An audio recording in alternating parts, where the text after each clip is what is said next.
जय। बंदी छोड़ कबीर परमेश्वर जी की जय। बंदी छोड़ गरीबदास जी महाराज जी की जय। स्वामी राम देवानंद जी गुरु महाराज जी की जय हो।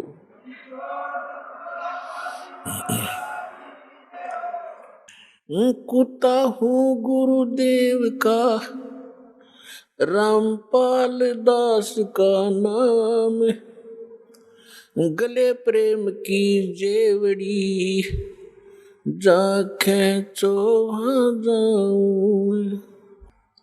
परम पिता परमात्मा पूर्ण ब्रह्म सारी सृष्टि के रचनहार कबीर देव कबीर साहेब बंदी छोड़ कबीर परमेश्वर जी, ये आप सभी के पिता हैं, हम सभी के जनक हैं, पूरे असंख्य ब्रह्मांडों के ये पालक हैं। और पुण्यात्माओं, हम अपने पिता को भूलकर किसी अन्य से वो सुख, वो अपना राइट मांग रहे हैं जो कभी नहीं दे सकता, जो पिता दे सकता है। पिता अपने पुत्र पुत्री को अपनी सर्व संपत्ति दे देता है सहर्ष। पिता को छोड़कर यदि हम किसी रिलेटिव से ये आस करें, वो कभी नहीं हो सकता। ठीक इसी प्रकार हम अपने पिता को छोड़कर उस परम पिता सर्वशक्तिमान सर्वसृष्टि रचनहार कबीर परमेश्वर को छोड़कर हम अन्य भगवानों से वो डिमांड करते रहे, हमें सुख दे भगवान, हमें निरोग कर भगवान, आपत्तियों का निवारण करे परमात्मा, ये कभी नहीं कर सकते। एक समर्थ परमात्मा है जिसका आज तक हमें ज्ञान नहीं था, और वो यहाँ आकर 120 वर्ष रहे, अपनी महिमा बता भी गए और दिखा भी गए। लेकिन हम बालक हैं, बालक की बुद्धि बालक जैसी ही होती है। वो 1000 रुपये के नोट को पकड़कर पाड़ देता है, खेलता खेलता उसको फाड़ देता है, उसको कूड़े में डाल देता है, अग्नि में डाल देता है, क्योंकि उसको उसकी कीमत का पता नहीं। हमारे साथ ऐसा ही होता रहा, क्योंकि हम अध्यात्म ज्ञान से परिचित नहीं हो सके, क्योंकि जिन धर्म गुरुओं को हम आध्यात्मिक टीचर मानते थे, अध्यापक मानते थे, वो अध्यापक नहीं थे। वो तो आप और हमारे जैसे ही ज्ञान के सत्र के व्यक्ति थे। उनको अपने धर्म के सद्ग्रंथों का भी ज्ञान नहीं था, और जिस कारण से हम परमात्मा को पहचानने में और उससे प्राप्त होने वाले सुखों को प्राप्त से वंचित रहे, असफल रहे। अब उसी परमेश्वर ने दया करी, यहाँ आके अपना भेद बता के चले गए। उसके बाद अपने प्यारी आत्माओं को मिले, जैसा भगवान मिला ही करते हैं, उनका विधान है, वेदों के अंदर प्रमाण है कि वो पूर्ण परमात्मा सर्व सृष्टि रचनहार सबका पालक ऊपर के लोक में रहता है, सतलोक में, और वहां से सह शरीर चलकर आता है। यहाँ नेक अच्छी आत्माओं को मिलता है जो दृढ़ भक्त होते, उनको अपने से परिचित करवाता है, सचखंड सतलोक ले जाता है, फिर उनको वापस छोड़ देता है। परमात्मा से परिचित वो महान आत्माएं संत उस परमेश्वर के यथार्थ ज्ञान का प्रचार किया करते हैं, लेकिन उनकी संख्या कम होती है और वो ज्ञान सत्य होता है। पूरा विश्व असत्य ज्ञान से परिपूर्ण होता है, ओतप्रोत होता है, जिस कारण से हम भगवान को भी ठुकरा दिया हमने, और उन महापुरुषों के अमृतवाणी को भी स्वीकार नहीं किया जिन्होंने परमात्मा को देखा और पाया था।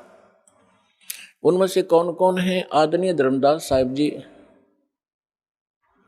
आदरणीय मलकदास साहिब जी, आदरणीय नानक साहिब जी,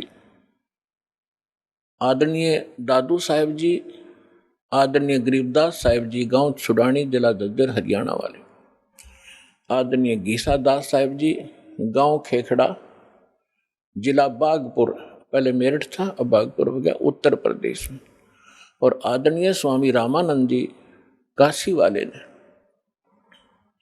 इन महापुरुषों को परमात्मा मिले, वो कबीर देव मिले, वो कबीर साहब मिले, अल्लाहू अकबर मिले, और उनको सचखंड लेकर गए, सतलोक लेकर गए, जहां भगवान रहता है और जहां हम सभी रहा करते थे।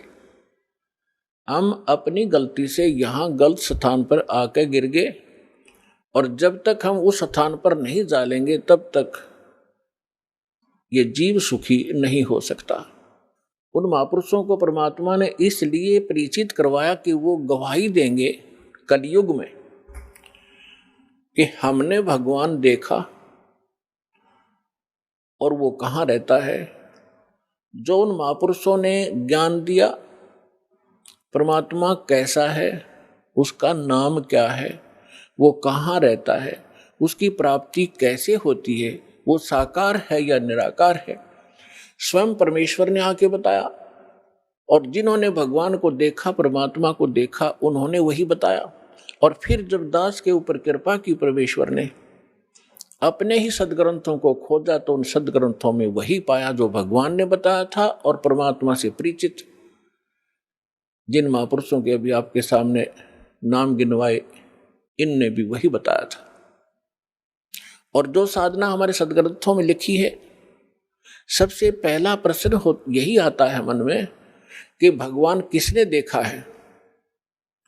अभी दास ने आपके रूबरू जिन महापुरुषों के शुभ नाम की गिनाए, इन्होंने भगवान को देखा है, इन्होंने भगवान को पाया है। और भगवान कैसा है? भगवान साकार है, मनुष्य सदृश है, हमरे ही उनिहार है, हमारा सृजनहार। हमारा भगवान हमारे ही जैसी उनिहार का है, यानी मनुष्य सदृश ही है, लेकिन उसके सामर्थ्य में और जीव के सामर्थ्य में दिन और रात का अंतर है। वो सर्वशक्तिमान है, सर्वसृष्टि रचनहार है, सबका पालक है, लेकिन है मनुष्य जैसा ही। फिर तीसरा आता है कि परमात्मा मिलता कैसे है। जैसे ज्ञान भी हो जाएगा, भगवान ऐसा है, भगवान वहाँ रहता है, परमात्मा ये सुख देता है, जब तक उसका समाधान नहीं मिला, उस स्थान को पाने की विधि प्रॉपर नहीं मिली, तो ज्ञान भी व्यर्थ है। तो अब वो साधना कौन सी है जिससे वो स्थान प्राप्त होगा, जो श्रीमद् भगवत गीता अध्याय नंबर 18 के श्लोक नंबर 62 में, गीता अध्याय नंबर 15 के श्लोक नंबर 4 में वर्णन किया हुआ है कि अर्जुन तू सर्व भाव से उस परमेश्वर की शरण में जा। गीता ज्ञान दाता अपने से अन्य किसी समर्थ परमात्मा की शरण में जाने के लिए अर्जुन जी को कह रहा है, और उसकी शरण में जाने से ही तो परम शांति को और शाश्वत स्थान को, शाश्वत स्थान मीन जिसका कभी नाश ना हो, सत्यलोक, अविनाशी लोक, अमर लोक को प्राप्त होगा। और गीता ज्ञानदाता अपने विषय में कहता, गीता अध्याय नंबर 2 के श्लोक नंबर 12 में, गीता अध्याय नंबर 4 के श्लोक 5 और 9 में, गीता अध्याय नंबर 10 के श्लोक नंबर 2 में, कि अर्जुन तेरे और मेरे बहुत जन्म हो चुके हैं, तू नहीं जानता, मैं जानता। इससे सिद्ध है कि गीता ज्ञानदाता अविनाशी नहीं है, और इसके साधक भी फिर अविनाशी स्थान प्राप्त नहीं कर सकते। गीता ज्ञानदाता 8वें अध्याय के 13वें श्लोक में गीता जी में कहता है कि अर्जुन मुझ ब्रह्म का केवल एक मंत्र है, और इसकी जो साधना करता है अंतिम सांस तक, मरते दम तक, वो इस ओम से मिलने वाली परम गति को प्राप्त होता है। ओम से मिलने वाली परम गति कौन सी है? ब्रह्मलोक। ओम ब्रह्म का मंत्र है। ओम के जाप से ब्रह्मलोक प्राप्त होता है। गीता अध्याय नंबर 8 के श्लोक नंबर 16 में स्पष्ट किया है कि ब्रह्मलोक में गए हुए प्राणी भी पुनर्वृत्ति में हैं, वो भी फिर जन्म और मृत्यु के इस चक्कर में गिरे ही रहते हैं। गीता अध्याय नंबर 15 के श्लोक नंबर 4 में कहा कि अर्जुन, तत्वदर्शी संत की प्राप्ति के उपरांत परमेश्वर के उस परम पद की खोज करनी चाहिए, जहां जाने के बाद साधक फिर लौटकर कभी संसार में नहीं आते। और जिस परमेश्वर ने सब ब्रह्मांडों की रचना की है, जिससे संसार रूपी वृक्ष की प्रवृत्ति विस्तार को प्राप्त हुई है, यानी संसार रूपी वृक्ष का 15वें अध्याय के अंदर एक एग्जाम्पल है, फॉर एग्जाम्पल, उदाहरण के तौर पे बताया है कि ये सारा संसार समझो उल्टा लटका हुआ संसार तुल्य है, वृक्ष तुल्य है। ऊपर को जड़ तो पूर्ण परमात्मा परम अक्षर ब्रह्म है जो सबका पालन करता है। पेड़ का पालक मूल होता है, जड़ होती है, और बाकी जितना भी तना डार टहनियां पत्ते उस मूल से ही आहार प्राप्त करते हैं, खुराक प्राप्त करते हैं।